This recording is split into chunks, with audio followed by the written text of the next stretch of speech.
Assalamualaikum warahmatullahi wabarakatuh. Sahabat-sahabatku dimanapun Anda berada, semoga kebahagiaan, kesuksesan, keberkahan bersama kita dan orang-orang yang kita cintai. Amin amin ya rabbal alamin. Pagi hari ini saya berada di sebuah perkebunan, kebun yang lama tidak ditengok gitu ya. Maksud dan tujuan saya tentunya adalah selain berolahraga, mencari inspirasi, melihat buah-buahan yang serba ada di sini. Juga ada tujuan utama, yaitu sebenarnya mencari makam. Barangkali di kebun yang lama tidak ditengok ini ada makam baru gitu ya, baru ditemukan begitu. Berbicara soal makam, ini banyak sekali makam-makam di Indonesia yang dipalsukan, terutama tokoh-tokoh besar, para pejuang, baik pra kemerdekaan maupun pejuang setelah kemerdekaan, asal itu orang berpengaruh di negeri ini, ulama, tokoh, atau siapapun yang cukup berpengaruh di Nusantara, biasanya tidak lepas dari target pemalsuan makam atau pembelokan makam, yang semula aslinya adalah nama-nama Jawa, nama-nama orang Nusantara leluhur kita, dibelokkan menjadi klan tertentu. Dan ini sudah beredar di mana-mana, di YouTube, di Madura, di Jawa Tengah, seperti Pangeran Purbaya, di Jogja, Semarang, dan lain-lain. Kaitan dengan Tanjung Priok, maka timbul pertanyaan, apakah makam itu adalah makam asli atau tidak?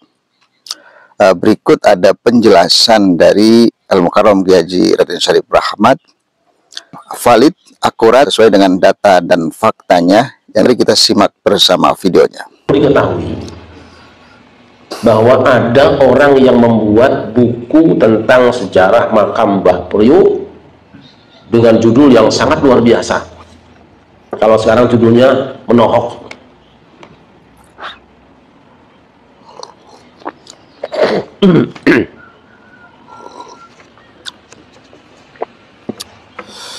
Ini judulnya Risalah Manaqib Mbah Priok, Makam Keramat Wali Allah, Situs Sejarah Tanjung Priok, Al-Imam Al-Arif Billah Al-Habib Hasan bin Muhammad Al-Haddad Al-Husaini Al-Syafi'i, Sunni, penyebar syiar Islam di Pulau Jawa dan Sumatera.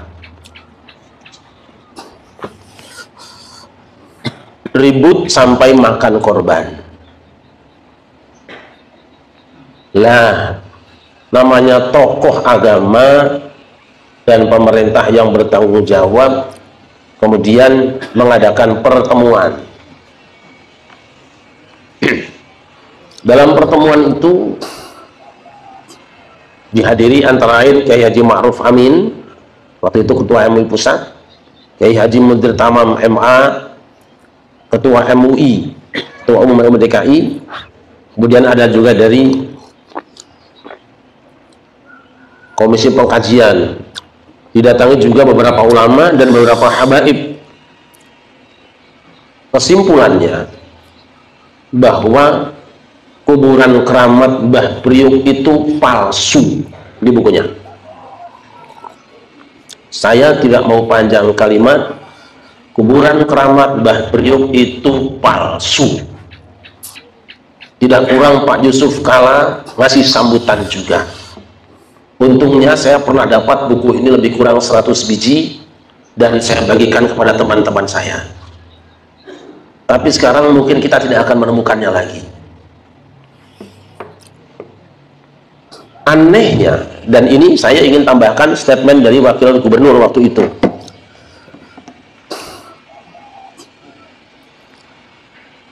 Wakil Gubernur Jakarta Rianto yang pernah mengatakan, ini dalam berita ya, Wakil Gubernur DKI Jakarta Prianto melakukan gelar testimoni kasus Priok kemarin Sejumlah saksi kunci yang selama ini tidak pernah dihadirkan dalam penyelidikan diberi kesempatan secara terbuka untuk mengungkap fakta sebenarnya. Dari sejumlah bukti-bukti ternyata makam Dobo yang disebut makam Mbah Priuk hasil rekayasa, alias area makam Dobo itu dulunya kosong. Saya yang mengusulkan agar dibangun kembali setelah kerangka jenazah dipindah ke Seper, ujar pengakuan Habib Abdullah, mantan kuasa hukum Habib Al-Haddad dalam testimoni terbuka di hadapan seluruh pejabat TKI di Balai Agung. Pemindahan kerangka jenazah makam Dobo ke Seper diakui oleh Sukoco, saksi hidup pencatat jenazah yang mengurus pemindahan saat itu. Jadi kuburan yang dikatakan Habib Al-Haddad itu sudah dipindahkan. Jadi keramat Mbah Priuk palsu. Ini salah satu kewajiban pada Suka. Saya tidak akan mundur. Sampaikan pada umat, sebab kalau tidak Allah akan bertanya, kenapa kamu diam? Dan Mbah Priuk yang dikatakan Mbah Priuk itu, yang disebut cikal bakal bahwa namanya Tanjung Priuk dari orang itu juga bohong. Saya pernah ngobrol dengan Ridwan Saidi bahwa nama Priuk itu sudah ada sejak abad kedua dan bukan dari Habib ini.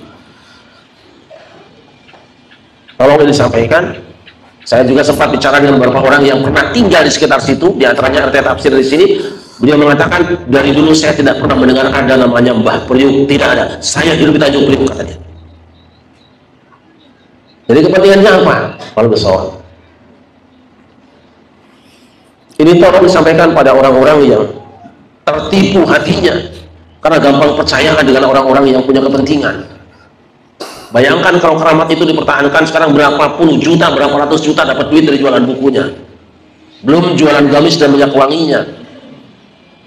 Dan akibat dibiarkannya ini, sekarang ada orang yang ngaku turunannya Mbah Priuk, lu aja juga buat jualan. Ini bukunya tolong di zoom supaya kelihatan, supaya umat mencari. Tapi kalau nanti ada yang butuh, asal pesan ke saya, mungkin masih bisa dicarikan. Karena di ibu kota mereka gagal membuat tipu daya dan rekayasa, pindah ke daerah. Sekitar 10 tahun yang lalu saya dengan Ustaz Somad, dengan Ustaz Lukman dan teman-teman ketika akan ceramah di, kalau tidak salah akan ceramah di Sunan Kalijogo, kita mampir di sebuah masjid di daerah Terboyo, Semarang. Ada sebuah masjid yang sedang dirapikan, lalu di sampingnya ada ruangan yang ada kelambuknya.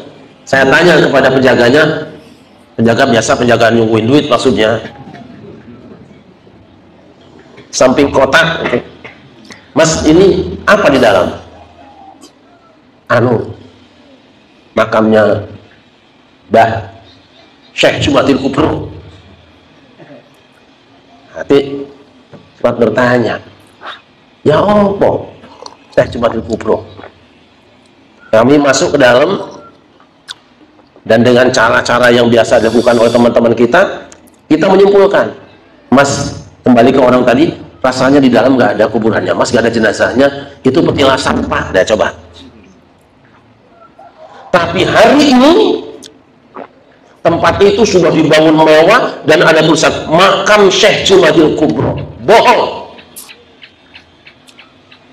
Itu tempat digunakan ziarah sampai ratusan bus kumpul di situ. Itu hoax semuanya.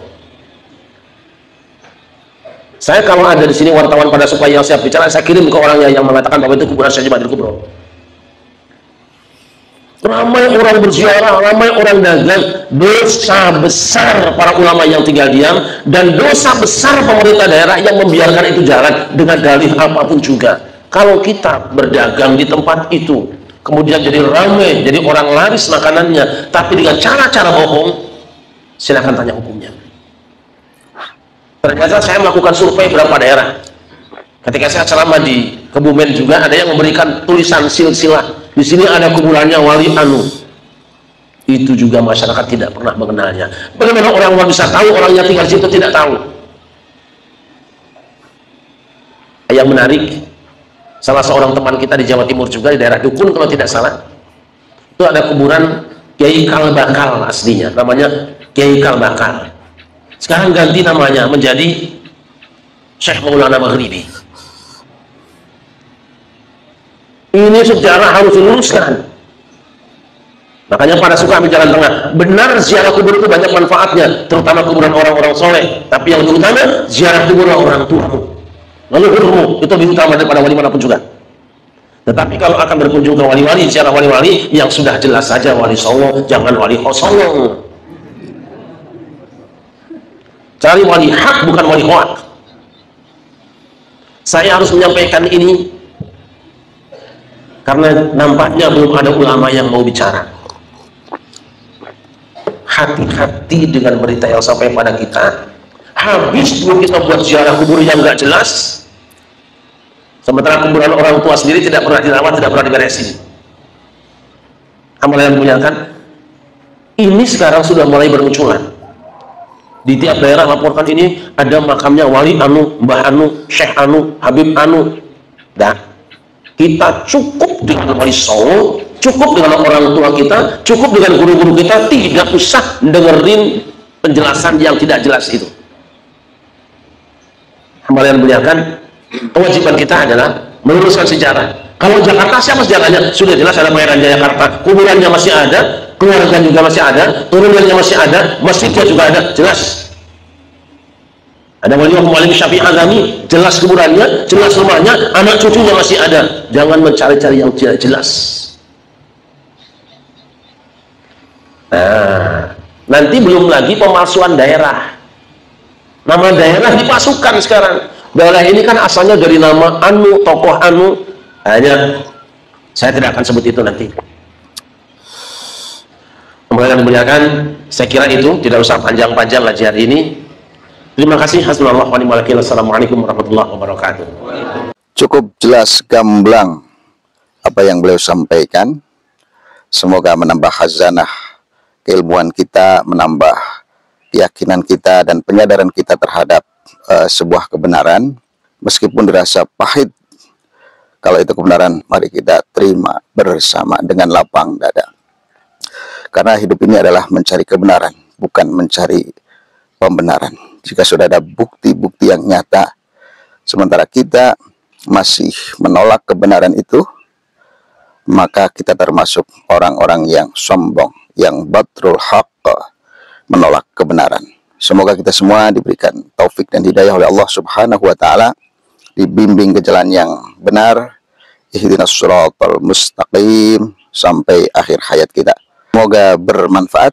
Salam Pancasila Jaya, NKRI harga mati. Assalamualaikum warahmatullahi wabarakatuh.